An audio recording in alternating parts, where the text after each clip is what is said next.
com a finalidade, Senhor, de edificação da tua igreja, do teu povo, através da revelação do teu Espírito Santo, no nome de Jesus. Amém. Meus queridos irmãos, recebam a paz do Senhor Jesus. Eu quero glorificar a Deus por este momento, esta oportunidade tão maravilhosa que o Senhor nos concede de estarmos em sua poderosa presença. E eu quero, sem perca de tempo, que você abra a sua Bíblia em Mateus capítulo 22. Estaremos lendo do verso 1 em diante. E enquanto você abre a sua Bíblia, eu quero louvar a Deus pela vida do pastor, supervisor desta congregação, evangelista Nilton Menezes. E já estou vendo ali o nosso pastor Mazinho, que está chegando. Eu já louvo a Deus pela vida dele, sua família, todo esse campo que tem nos abraçado. Eu quero parabenizar esta congregação por essa festa maravilhosa, pelos seus 30 anos de existência. Que o Senhor guarde os seus servos até a sua vinda, em nome de Jesus. Louvo a Deus pela vida do meu amigo, líder de jovens neste campo, irmão Neton. Que Deus continue o abençoando, a sua família, em nome do Senhor Jesus. É um prazer poder rever meu líder, meu amigo, meu pastor Ricardo Braz. Que Deus o abençoe. É uma referência para as nossas vidas e um grande investidor espiritual de jovens no estado do Piauí. Prazer rever meu amigo Samuel Chaves e também o Samuel Nogueira. Os Samuéis que estão aqui, meus amigos, que Deus vos abençoe em o nome de Jesus. Quem encontrou Mateus capítulo 22 e pode dizer amém? Amém. Então Jesus, tomando a palavra, tornou a falar-lhes em parábolas, dizendo: o reino dos céus é semelhante a um certo rei que celebrou as bodas de seu filho e enviou os seus servos a chamar os convidados para as bodas, e estes não quiseram vir. Depois enviou outros servos, dizendo: dizei aos convidados: eis que tenho o meu jantar preparado, os meus bois e cevados já mortos, e tudo já pronto, vinde às bodas. Porém, eles, não fazendo caso, foram um para o seu campo e outro para o seu negócio. E outros, apoderando-se dos servos, os ultrajaram e mataram. E o rei, tendo notícias disso, encolerizou-se e, enviando os seus exércitos, destruiu aqueles homicidas e incendiou a sua cidade. Então disse aos servos: as bodas, na verdade, estão preparadas, mas os convidados não eram dignos. Ide, pois, às saídas dos caminhos, e convidai para as bodas a todos os que encontrardes. E os servos, saindo pelos caminhos, ajuntaram todos quantos encontraram, tanto maus como bons. E a festa nupcial ficou cheia de convidados. E o rei, entrando para ver os convidados, viu ali um homem que não estava trajado com veste nupcial, e disse-lhe: amigo, como entraste aqui não tendo veste nupcial? E ele emudeceu.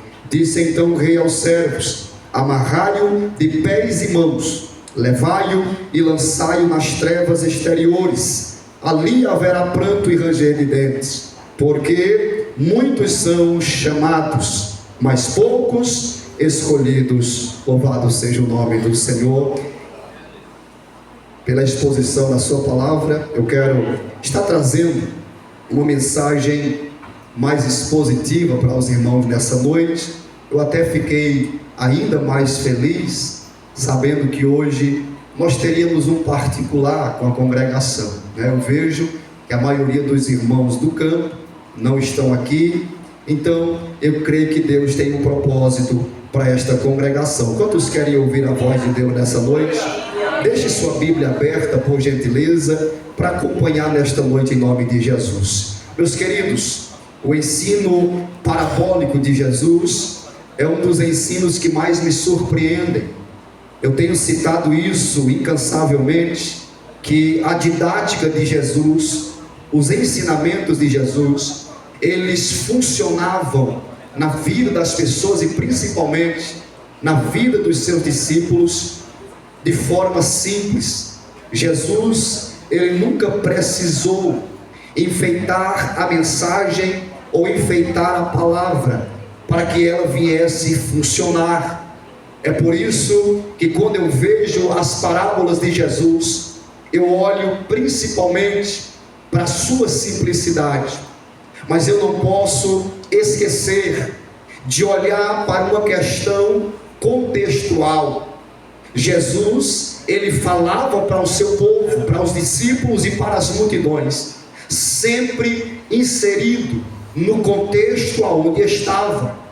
O período em que Jesus esteve sobre a terra, todos nós sabemos e entendemos que era um período de uma religiosidade vazia, aonde os sacerdotes permaneciam mantendo o fogo do altar aceso, mas Deus não estava ali.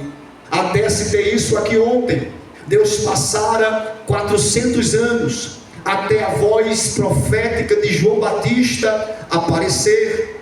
É por isso que Jesus, em diversas parábolas, ele faz uso daquilo que nós gostamos de dizer. Jesus, ele dá uma taca nos seus discípulos e nas multidões que ali estavam, muitas vezes para ensinar-lhes acerca do arrependimento. É nesse sentido que a parábola das bodas está inserida. Esse mesmo texto está em Lucas capítulo de número 14, e até em Lucas, lendo o texto e vendo essa parábola, existem alguns acréscimos importantes, e nós vamos ver isso já já. Mas no sentido contextual, Jesus estava falando em um sentido profético, falando de maneira escatológica, falando sobre o fim dos tempos, aquilo que haveria de acontecer antes da redenção de Israel. Ou seja, Jesus está prefigurando aqui para o povo, para os seus discípulos, que haveria um tempo em que a festa irá acontecer, em que a festa estará preparada. É por isso que Jesus, ele aponta para o sentido do fim dos tempos, para a volta de Jesus e também, principalmente, para o futuro dos judeus.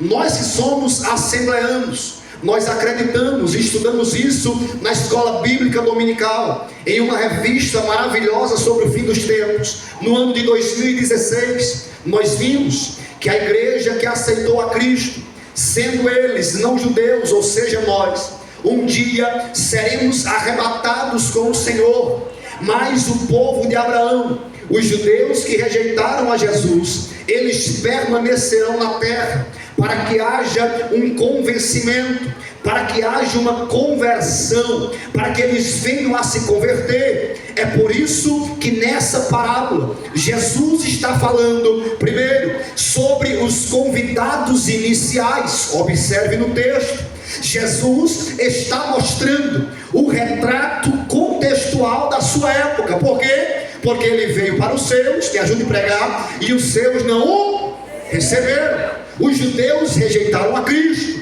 deixaram Jesus de lado, o crucificaram, foram os primeiros convidados de Deus. E o convite de Deus para o povo não foi feito através de Jesus apenas. O convite de Deus para o povo começou desde o capítulo 12 de Gênesis, quando Deus faz uma promessa a Abraão e fala para ele que dele levantaria uma nação, e essa nação seria uma propriedade exclusiva de Deus. Então entendemos que os primeiros convidados da festa eram os judeus, mas os judeus rejeitaram. Agora olhe para a Bíblia, para a mensagem expositiva, de forma rápida, que eu quero aplicar na tua vida. No versículo de número 2, o Senhor está dizendo que a festa irá acontecer e será preparada pelo próprio Pai. O rei fez as bodas do seu filho. É o rei que prepara a festa, é o rei que faz a promessa, é o rei que organiza o convite. O convite é a palavra, é o rei que organiza o momento que irá acontecer. Esse é o versículo 2. E quando eu olho para a Bíblia, Apocalipse capítulo 19 e o versículo 7, João escrevendo disse: alegremo-nos, exultemos e demos glória a Ele, porque chegou a hora das bodas do Cordeiro e a sua noiva já está preparada. Primeira coisa que eu entendo, o Pai vai preparar a festa. Eu posso até dizer que a festa está preparada, e eu não ousaria de forma alguma dizer que a noiva se desviará. Eu me escandalizo quando alguém diz isso, que a noiva corre o risco de perder o arrebatamento. Coisa nenhuma, a festa está preparada. E eu tenho uma notícia para dizer para a noiva também está. A noiva é imaculada, a noiva já está com as suas vestes brancas, a noiva não se mancha, a noiva não se mistura, a noiva não se lameia no pecado, porque a noiva está preparada para entrar nas bodas do Cordeiro. Versículo 3: e enviou seus servos a chamar os convidados. Segunda coisa, o convite já está sendo distribuído pelos servos. Você já convidou alguém para a festa? Você já convidou alguém para ir para as bodas? Mas eu não sei qual é o convite. O convite que nós temos nas mãos é um convite com 66 livros, com 1189 capítulos, com 31.192 versículos, e em cada um deles nós vemos a mesma coisa, desde a fundação do mundo até o Apocalipse, revelando a destruição da terra e os novos céus e nova terra. Nós vemos apenas uma coisa: que o noivo vem, a festa está preparada, e eu preciso convidar alguém para participar. Mateus capítulo 28, versículo 19, Jesus diz: ide e fazei discípulos. O seu dever, o seu papel é levar esse convite. Você é convidado. Quem é convidado aqui para essa festa? Você já é convidado. Agora você vai tornar alguém convidado como você. Você já é servo, agora você vai tornar alguém servo como você. Você já é discípulo, agora você vai tornar alguém discípulo como você. E de fazer discípulos em todas as nações, batizando-os em nome do Pai e do Filho e do Espírito Santo. Quando Jesus está frisando isso, Ele está dizendo: não vai ser de qualquer forma, vai haver um jeito certo de convidar. E a maneira certa de convidar não é com evangelho coach, não é massageando o ego de ninguém. O convite para a festa implica que eu diga: aquele que quiser ir, negue-se a si mesmo, tome a cada dia a sua cruz e bora para a festa, bora para a festa, bora para a festa. Oh, aleluia. Os versículos 4 e 5, a Bíblia diz que o pai do noivo, ele insiste após o primeiro convite ser rejeitado. E eu acho interessante isso, completando o versículo: ele veio para os seus, mas os seus não receberam. O convite do Pai foi rejeitado pelos judeus, e ele continua insistindo. Mas quer ver o que foi que pesou aqui no convite? As prioridades da terra atrapalharam alguém de chegar até o céu. As visões da terra, os investimentos terrenos, fizeram com que muitos perdessem o convite da festa. Eu não posso ir, porque eu tenho que enterrar o meu pai. Eu não posso ir, porque eu comprei uma fazenda e eu tenho que ver. Eu não posso ir, porque eu fiz alguns investimentos no banco e eu tenho que retirá-los. Alguém está olhando para esse convite, alguém está ouvindo a mensagem de arrependimento, porque eu louvo a Deus que ainda existe pregadores que pregam sobre arrependimento, que ainda pregam contra o pecado. Eu louvo a Deus porque alguém ainda está levando o convite a sério, mas tem gente que está rejeitando, porque está olhando para a terra. Lucas capítulo 14, versículo 26: se alguém deseja seguir-me, ama ao seu pai e a sua mãe, a sua esposa e os seus filhos, e até mesmo a sua própria vida mais do que a mim, não pode ser o meu discípulo. Deixa eu dizer uma coisa para você: você vai perder muita coisa por causa do convite. Você vai perder às vezes até familiares por causa do convite. Você pode perder o emprego por causa do convite, mas uma coisa você não vai perder: é o direito de entrar nas bodas do Cordeiro, adentrar as mansões celestiais e sentar-se à mesa com Jesus Cristo Salvador. Não importa o que eu vou perder, eu só não quero perder a festa.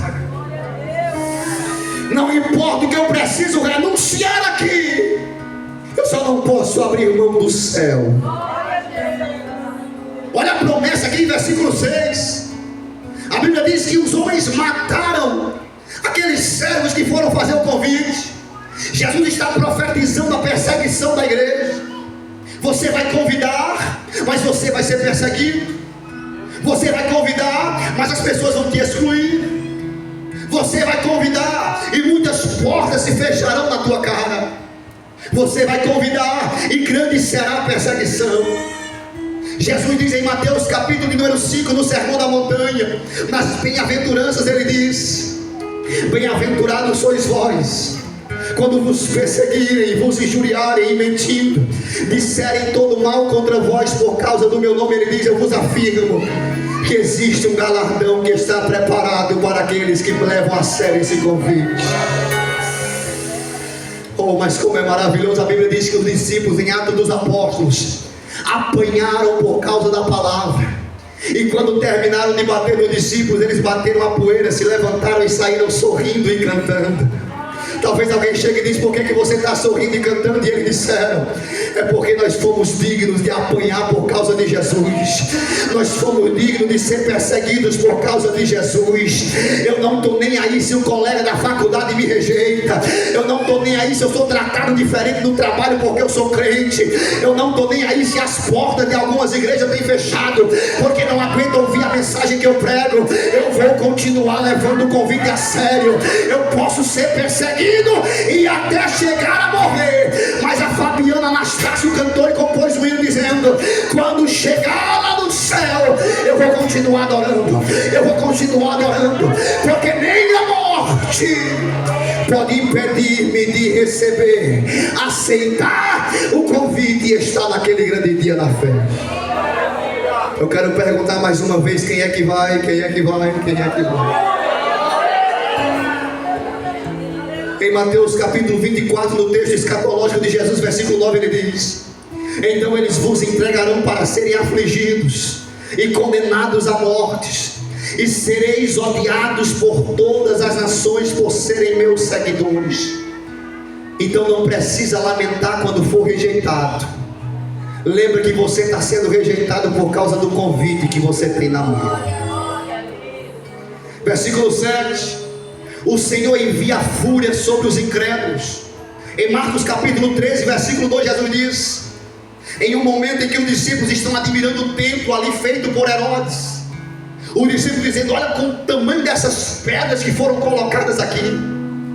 Jesus vem com a profecia dizendo: olha, aqui não ficará pedra sobre pedra. 70 anos depois de Cristo, um homem tirano chamado Nero invadiu Jerusalém, tacando fogo em tudo, derrubando paredes. Uma das poucas coisas que restaram em Jerusalém foi o muro, que até hoje é conhecido como o Muro das Lamentações. Foi o que restou em Jerusalém. Por quê? Porque rejeitaram o convite. Quem rejeita o convite está sujeito. E como a própria Bíblia diz, não é o pregador Caleb que está dizendo: quem não crê já está condenado, porquanto não crê no nome do unigênito Filho de Deus. Mas aqueles que creem, o Senhor Jesus disse assim nas suas palavras: aquele que perder a sua vida por amor de mim, achará. No versículo de número 8 a 10, ele vem com a nova turma de convidados. E sabe o que me chama a atenção? Lá em Lucas capítulo 14, o mesmo texto. Isso aqui é bom. O pai disse assim: olha, vocês vão sair pelas ruas e podem trazer quem vocês acharem. Podem trazer manco, podem trazer aleijado. Só que antes disso, havia tido uma segunda leva de pessoas. E lá na segunda leva de pessoas que encheram a casa, aquele servo do Senhor disse assim: olha, Senhor, nós já colocamos muitas pessoas na festa. Mas ele disse assim: mas ainda há lugar. Já tem muita gente, mas ainda há lugar. O negócio está bonito, o livro da vida está cheio, mas ainda há lugar. E quando ele diz ainda há lugar, ele fala: pois vão pelas ruas, pega os aleijados, pega os cegos, pega os mancos, pega os mendigos. Ele está dizendo: pega quem é defeituoso, pega quem se acha pecador, pega aqueles que reconhecem que não são nada sem Jesus, pega aqueles que se acham os piores pecadores, pega aqueles que não se acham dignos de entrar aqui. É o Senhor dizendo: quem não quiser, não queira. Se os judeus não quiseram, louvado seja Deus por isso. Porque hoje aqui no Brasil, em Teresina, no estado do Piauí, 2024 anos depois de Jesus, tem uma igreja que está preparada. Ele veio para os seus, mas os seus não receberam. Mas a todos quanto receberam, deu-lhes um convite para entrar na festa. Quem vai, quem vai, quem vai, quem vai?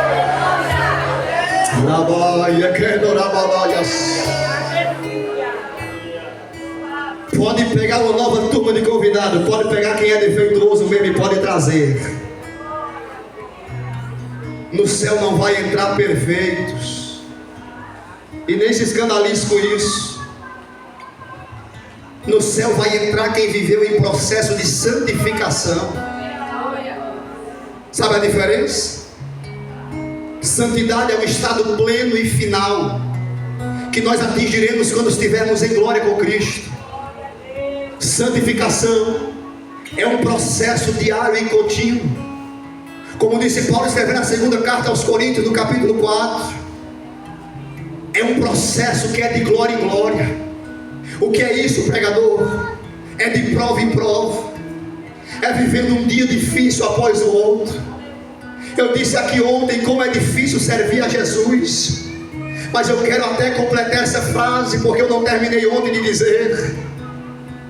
É difícil servir a Jesus, é. Só que mais difícil vai ser uma eternidade sem Ele. Mais difícil vai ser perder a oportunidade de entrar na festa. Tem gente que está trocando o convite pelas coisas da terra. Tem alguém que está trocando o convite por aquilo que é superficial. Mas o Senhor Jesus está dizendo: não é hora. A última hora é esse momento em que você está recebendo esse convite maravilhoso. É um convite de última hora. Os judeus não quiseram, o povo de Deus não quis.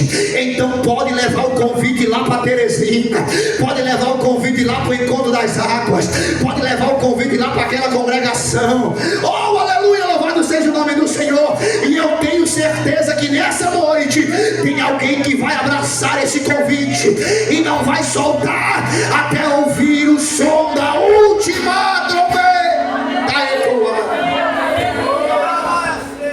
Que ainda preserva essa esperança. É por isso que eu sou crente. Deixa eu finalizar essa exposição. Versículos 11 a 13. Alguém estava trajado de forma diferente. Meu amigo, como é que você entrou aqui na festa se você não está trajado com a roupa da festa? Diga assim para a pessoa do teu lado, só a título de didática. Diga assim para ele: não vai entrar de qualquer jeito. Fala mais forte para ele gravar: não vai entrar de qualquer jeito. Diga assim para ele, diga assim para ela: tem que ter a roupa certa. Eclesiastes capítulo 9 versículo 8: estejam sempre vestidos com roupas brancas, com trajes de festa, e nunca deixes de ungir a tua cabeça com óleo santo. Não deixa faltar o poder, não deixa faltar a autoridade. Tem que estar com a roupa branca, com a roupa certa, porque a roupa branca ela mostra quando tem sujeira, a roupa branca mostra quando tem alguma mácula. Oh, aleluia! Mas se alguém aqui tiver manchado pelo pecado, eu quero dizer que tem um sabão do céu aqui nessa noite. É o sangue de Jesus, o sangue carmesim, o sangue vermelho derramado na cruz do Calvário. Ele tem poder para restaurar. Não pode ser de qualquer jeito. É por isso que você precisa entender que no versículo 14 Jesus diz: muitos são, diga assim, convidados, mas poucos entram na festa. E eu estou dizendo aqui, e eu creio que Deus se responsabiliza por isso. Jesus está mostrando aqui que tem pessoas que estão convidadas, mas muitas vezes não vão entrar porque não podem entrar de qualquer jeito na festa. Você está convidado? Você tem que agir como convidado. Você está convidado? Você tem que andar como convidado. Você está convidado? Você tem que falar como convidado. É por isso que tem muita gente que prega como chamado, canta como chamado, fala como chamado, tem aparência de chamado, muitas vezes tem até uma roupinha de chamado, mas quando vai olhar a essência, vê que não é escolhido. Eu disse algumas vezes, eu sempre gosto de dizer: Deus não quer usar ninguém como a jumenta de Balaão. Não, Deus não quer te usar de qualquer jeito. Deus não tem interesse em levantar homens e mulheres usados por Deus. Não se escandalize, porque eu vou completar. Deus não tem interesse em quem é usado por Deus ou usada por Deus. Deus quer levantar homens e mulheres de Deus, de Deus, de Deus.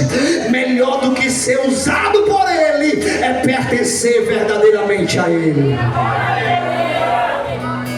É por isso que eu não posso apenas pregar como chamado, como convidado. Eu tenho que pregar como alguém que sabe que vai entrar na festa.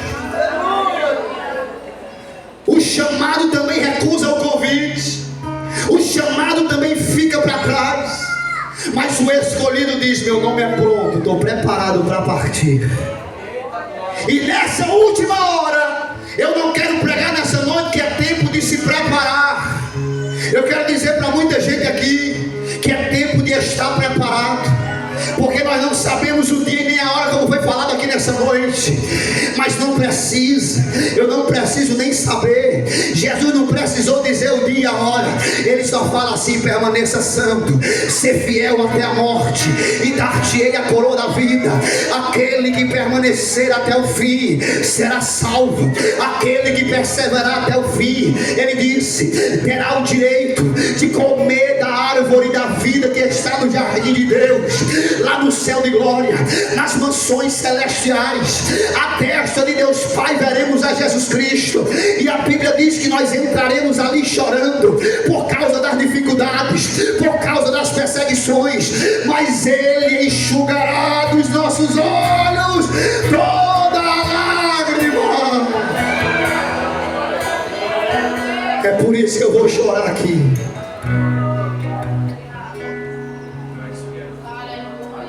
Diga assim para o seu irmão: tem que aceitar o convite.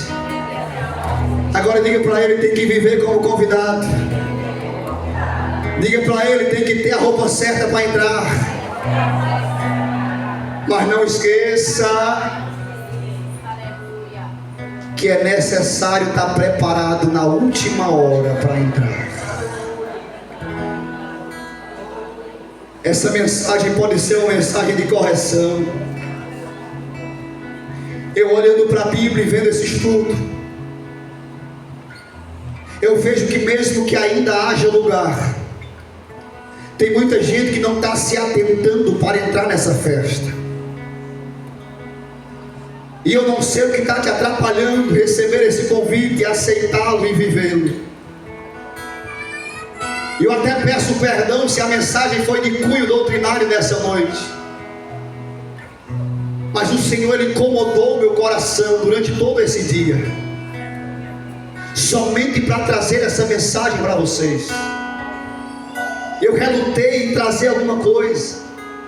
Eu poderia ter vindo aqui pregado uma mensagem cheia de frases de efeito, mas eu aprendi que nada faz mais efeito na vida do crente do que a própria palavra que é pregada. E eu quero nesse momento que você curve a sua cabeça e feche os seus olhos, em nome de Jesus. E eu quero pedir, Senhor Jesus, neste momento, ó Deus, eu não sei o que tem atrapalhado o chamado desta pessoa. Eu não sei, ó Deus, se a perseguição tem atrapalhado. Eu não sei, ó Deus, se as tribulações têm atrapalhado alguém aqui permanecer. Eu não sei, ó Deus, se a desesperança, só porque alguém acha que Jesus está demorando. Eu não sei se isso tem feito alguém se desviar. Ó Deus, estamos vivendo em uma geração tão superficial, uma geração que tem abandonado o espiritual e tem abraçado o material de forma tão incrível e inacreditável. Tanta gente, ó Deus, que está abandonando o convite pelas coisas da terra. Mas o meu pedido, a minha oração nessa noite é que o Senhor confirme esta palavra que eu acabei de pregar, e o Senhor comece neste momento primeiramente a liberar perdão sobre a vida daqueles que não se sentem perdoados. Que o Senhor comece a liberar perdão sobre aqueles, ó Deus, que acham que o seu pecado é maior do que o propósito de Deus na sua vida, e o Senhor está dizendo não é. Eu oro, Senhor, por aqueles que acham que a promessa já caiu. E eu sei, ó Deus, que a tua palavra é fiel e verdadeira, e o Senhor está dizendo a promessa ainda está de pé. Eu oro por aqueles, ó Pai, que nesse momento não estão sentindo desejo de continuar, que falaram que esse é o último congresso, que essa é a última festa que vai participar. E tem gente, ó Deus, que está disposto a deixar o convite e rasgá-lo hoje. Mas eu te peço mais uma vez, dá força ao teu filho, à tua filha, para permanecer. Este momento, ó Deus, quebranta os corações que aqui estão. Que o compromisso dessa igreja seja única e exclusivamente com o convite que é a tua palavra. Que esta igreja não aceite nada além da tua palavra. Ó Deus, que essa igreja não seja uma igreja que se importe com o movimento, mas que seja uma igreja que viva um verdadeiro, pleno e genuíno avivamento para entrar nas bodas do Cordeiro. E por fim eu te peço, começa a distribuir roupas novas entre os teus filhos neste lugar. É verdade, começa a revestir a tua igreja. Essas vestes chamam-se Espírito Santo. Começa a revesti-los com poder, com glória, com graça, com autoridade, para permanecerem firmes e constantes, abundantes, sabendo que o seu trabalho não é vão no Senhor. Dá força, dá equilíbrio, ó Deus, e que esta congregação permaneça com as portas abertas, ainda que os perseguidores venham tentar fechá-la, ainda que os inimigos da cruz de Cristo queiram barrar o processo de purificação desta congregação.